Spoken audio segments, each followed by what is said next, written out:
మీ జాతకం ఎలా ఉంటుందో తెలుసుకోండి. వెంటనే జేకేఆర్ గురుగారి అపాయింట్మెంట్ తీసుకోండి. గురుగారు, ఇప్పుడు మనం ఇంట్లో నిత్యం దీపారాధన చేస్తూ ఉంటాము. మనము దైవాన్ని ఆరాధిస్తూ ఉంటాం కదా! అయితే మనకి ఇంట్లో ఒక పాజిటివ్ ఎనర్జీ ఉందని కదంటే, దివ్య శక్తి మనకేమైనా దైవశక్తి గాని ఇంట్లో ఉంది అని మనం గ్రహించాలి అంటే ఏమైనా సూచనలు ఉంటాయంటారా? నమో దేవ్యై మహాదేవ్యై శివాయై సతతం నమః. నమః ప్రకృత్యై భద్రాయై నియతాః ప్రణతాస్మతాం. ప్రతి మనిషికి తన ఇంట్లో ఎనర్జీ అనేటువంటిది పాజిటివ్ ఆర్ నెగిటివ్ ఏది ఉంది అనేటువంటి విషయం చాలా సింపుల్గా తెలుసుకోవచ్చు. ఏ ఇంట్లో సూర్యోదయం తర్వాత దీపారాధన చేయటం మొదటిది. అంతకన్నా ప్రధానం సూర్యోదయం తర్వాత నిద్ర లేవటం, సూర్యోదయం తర్వాత బ్రష్ చేయటం, సూర్యోదయం దాటిన తర్వాత స్నానం చేసి దీపారాధన చేసుకోవటం అనేటువంటివి ఏ ఇంట్లో అయితే కనుక నిత్యం కొనసాగుతుందో ఆ ఇంట్లో దైవశక్తి మినహాయించి అన్నీ ఉంటాయి. ఏ పని అవ్వదు. అన్నీ అసందర్భంగా, అసంపూర్ణంగా, అన్ఎక్స్పెక్టెడ్గా ఆగిపోతాయి. ఎందుకు ఆగిపోతుంది తెలియదు.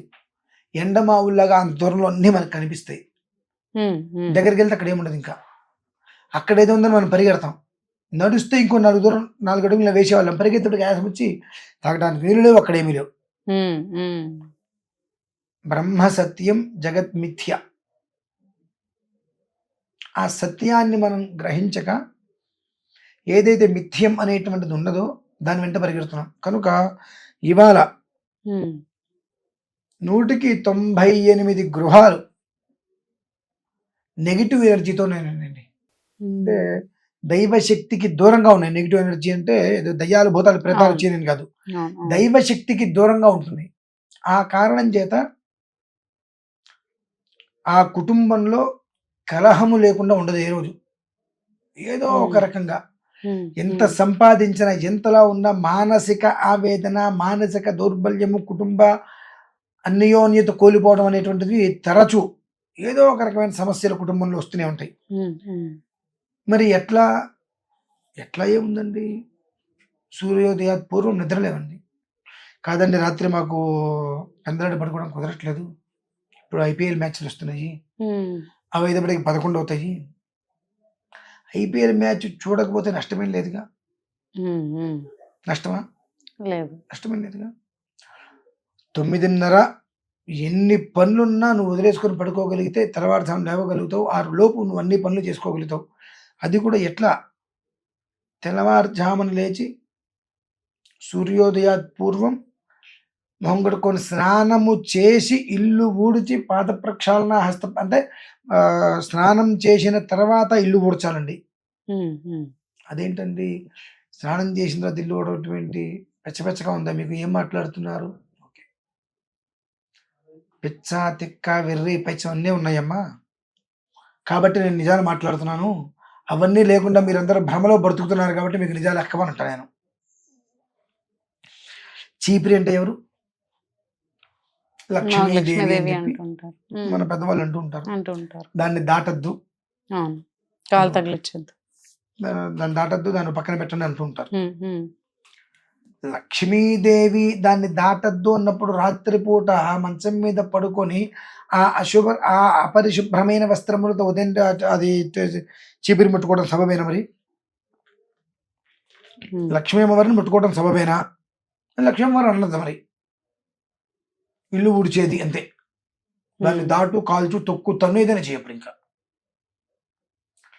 ఉదయం స్నానం చేయకుండా రాత్రిపూట పడుకున్నటువంటి అపరిశుభ్రమైన వస్త్రాలు ఏవైతే ఉంటాయో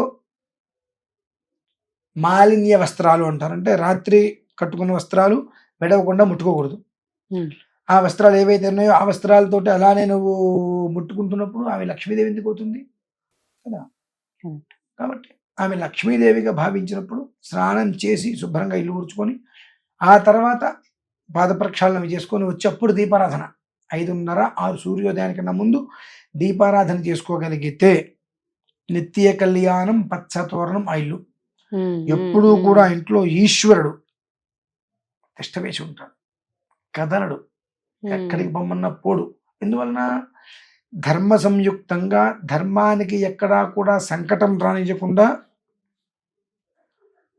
సూర్యోజ్యోతి, ఎక్కడైతే కనుక భూమి మీద సూర్యకిరణాలు ప్రసరించిన తర్వాత నువ్వు దీపారాధన చేస్తున్నావో అక్కడ అట్లా భగవంతుడు ఉండడు. కనుక సూర్యోదయానికన్నా ముందు ఏ ఇంట్లో ఇది కనుక దీపకాంతి అనేటువంటిది వెళ్తూ ఉంటుందో ఆ ఇంట్లో పరమేశ్వరుడు ఎప్పుడు పిలిచి ఉంటాడు. అందుకనే మన ఊర్లో దేవాలయాలు తెల్లవారుజామున 5 గంటలకే తీసేసేసి దీపారాధన చేస్తూ ఉంటారు. ఊర్లో ఉన్న తత్మా వాళ్ళందరూ 5:30-6 లోపు దీపారాధన చేయకపోయినా కనీసం ఆ ఊరికి ఆ దేవుడు కాపాడుతూ ఉంటారు కాబట్టి ఆ దేవుడి గుళ్ళో అయినా ఆ దీపారాధన చేస్తే కనీసం మాత్రం గుడ్డి కన్నా మెల్లవుతామని చెప్పి 5:30 లోపు ప్రతి గుళ్ళలో కూడా దీపారాధన చేసేస్తారు. కర్మ ప్రార్థన ఇప్పుడేంటంటే పేరు ప్రఖ్యాతి ఉన్న దేవాలయం మినహాయిస్తే సామాన్యమైన ఇల్లు ముందు దేవాలయంలో వాళ్ళు 7 గంటలకు 7:30 ఇంటికి వచ్చి తలుపు తీస్తున్నారు, చేసుకొని వెళ్ళిపోతున్నారు. తాను జంట కోతి వరమంతా చేర్చిందన్నట్టుగా తిలా పాపం తలా పిడికడు. మనం చేసుకునే పాపమే కాకుండా ఆ పాపానికి కూడా మనమే బాధ్యం అవుతాం. కనుక మన ఇంట్లో దైవశక్తి ఉంది అనేటువంటి విషయం మనకు తెలియాలి అంటే సూర్యోదయానికన్నా ముందు ఇంట్లో దీపారాధన కనుక చేస్తే అనునిత్యము సుగంధ పరిమళమైనటువంటి సువాసన వెదజల్లుతూ ఉంటుంది మా భగవంతుడి దగ్గర. మనకదే భగవంతుడు ఉన్నాడు, ఇంట్లో దైవశక్తి ఉంది, భగవంతుడు తిరుగుతున్నాడు అనుకోవడానికి కుంకుమ ఉంటుంది చూసారండి. ఆ కుంకుమకు సంబంధించిన వాసన ఇప్పుడు మనకు ముక్కుకి ఏముంది అంత నార్మల్గా, కానీ ఒక రకమైన సువాసన మరి మనకు ఎక్కడి నుంచి వస్తుందో తెలియదు. ఆ సువాసన అనేటువంటిది మనకు రోజు మొత్తం మీద ఏదో ఒకసారి 2-3 సార్లు కానీ ఒకసారి 2-3 సార్లు కనీసం మంచి సువాసన వస్తుంది అనేటువంటి ఒక ఇది కలుగుతుంది. అదే భగవంతుడు ఇంట్లో ఉన్నాడు, దైవశక్తి ఉన్నది, భగవంతుడు ఇంట్లో నడయాడుతున్నాడు అని చెప్పి తెలిపేటువంటి సంకేతం అమ్మ ఇది. ఓకే గురుగారు, ధన్యవాదాలు, చాలా చక్కగా వివరించారు. సో విన్నారు కదండి, మనకి గురుగారు చెప్పినట్టు మనకున్న సందేహాలన్నీ కూడా చాలా చక్కగా నివృత్తి చేశారు. మీకు కూడా ఇలాంటి సందేహాలు ఏమైనా ఉన్నట్లయితే, అంటే మీ జాతకరీత్యా ఏమైనా సందేహాలు ఉన్నట్లయితే గురుగారిని సంప్రదించాలి అంటే మాకు స్క్రీన్ పైన నంబర్స్ ఉన్నాయి, వాటిని కనుక మీరు కాంటాక్ట్ చేసినట్లయితే గురుగారితో మాట్లాడే అవకాశం మీకు ఉంటుంది.